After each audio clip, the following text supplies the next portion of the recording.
ईमानदारी का फल। बहुत समय पहले की बात है। एक छोटे से गांव में रामू नाम का एक गरीब किसान अपनी पत्नी और 2 बच्चों के साथ रहता था। रामू का परिवार अत्यंत कठिनाइयों में जीवन व्यतीत कर रहा था। उनका घर कच्चा था, जिसकी छत बरसात में टपकने लगती। खाने के लिए रोज रोज सोचना पड़ता था। रामू के बच्चे अक्सर अपने दोस्तों को स्कूल जाते हुए देखते और उनसे पूछते, पापा हम कब स्कूल जाएंगे। रामू बच्चों की मासूम बात सुनकर उदास हो जाता, लेकिन वह उन्हें सच्चाई सिखाने से नहीं चूकता। रामू का छोटा सा खेत ही उसकी आजीविका का साधन था। खेत में फसल अच्छी नहीं होती थी, क्योंकि जमीन उपजाऊ नहीं थी। बारिश भी अनियमित होती थी, जिससे कई बार पूरी मेहनत बर्बाद हो जाती। लेकिन रामू हार मानने वालों में से नहीं था। वह ईमानदारी और सच्चाई में विश्वास रखता था। एक दिन सुबह रामू अपने खेत में हल चला रहा था।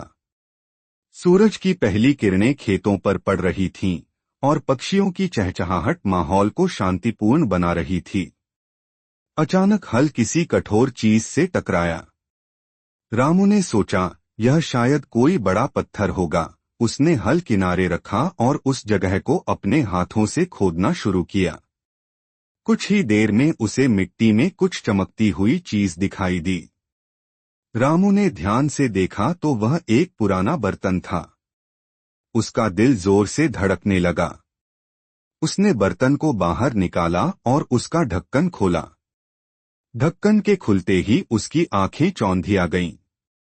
बर्तन के अंदर सोने के सिक्के भरे हुए थे। उसने एक सिक्का हाथ में लिया और चकित होकर उसे घुमाने लगा। रामू के मन में ख्याल आया, अगर मैं ये सिक्के रख लूं तो हमारी गरीबी हमेशा के लिए खत्म हो सकती है। मैं अपने बच्चों को पढ़ा सकता हूँ, अपनी पत्नी को आराम दे सकता हूँ और हम एक अच्छा जीवन जी सकते हैं। लेकिन तभी उसकी अंतरात्मा ने उसे टोका, रामू ये सिक्के तुम्हारे नहीं हैं। यह किसी और का धन है। इसे अपने पास रखना गलत होगा। अगर तुमने इसे चुपके से रख लिया तो यह चोरी कहलाएगी। रामू का मन भारी हो गया। उसने ठान लिया कि वह ईमानदारी का रास्ता चुनेगा, चाहे उसकी कितनी भी कठिनाई क्यों न हो। उसने बर्तन को वापस ढक दिया और गांव के मुखिया के पास जाने का निर्णय लिया। रामू बर्तन को लेकर मुखिया के पास गया। मुखिया गांव के सबसे समझदार और सम्मानित व्यक्ति थे। रामू ने उन्हें पूरी घटना बताई और कहा, यह बर्तन मेरे खेत में मिला है, लेकिन यह मेरा नहीं है। मुझे लगा कि इसे आपको सौंपना चाहिए ताकि आप इसे सही व्यक्ति तक पहुंचा सकें। मुखिया उसकी बात सुनकर स्तब्ध रह गए। उन्होंने कहा, रामू तुम्हारी ईमानदारी अद्वितीय है। आजकल के समय में जब लोग दूसरों की संपत्ति पर कब्जा करने में लगे रहते हैं, तुमने सच्चाई और नैतिकता का जो उदाहरण पेश किया है वह प्रेरणादायक है। यह बर्तन और इसके सिक्के अब तुम्हारे हैं।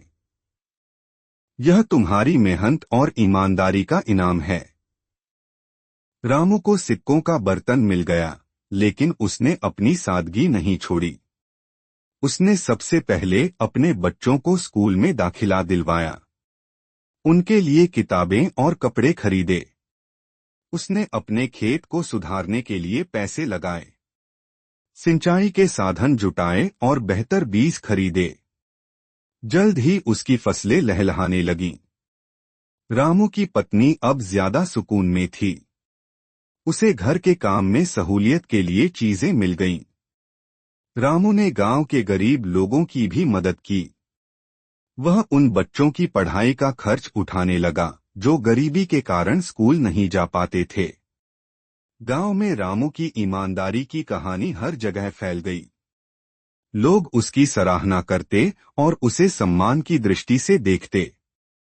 रामू की मेहनत और सच्चाई ने उसे गरीबी से बाहर निकाला और उसे गांव का सबसे आदरणीय व्यक्ति बना दिया। कहानी से शिक्षा। यह कहानी हमें सिखाती है कि कठिन परिस्थितियों में भी सच्चाई और ईमानदारी का दामन नहीं छोड़ना चाहिए। रामू ने दिखाया कि ईमानदारी न केवल हमें अच्छा इंसान बनाती है, बल्कि हमारे जीवन में सुख और शांति भी लाती है। अच्छाई का फल हमेशा मीठा होता है। अगर आपको यह कहानी पसंद आई है तो इस कहानी को लाइक करें और कृपया हमारे चैनल को सब्सक्राइब करें। धन्यवाद।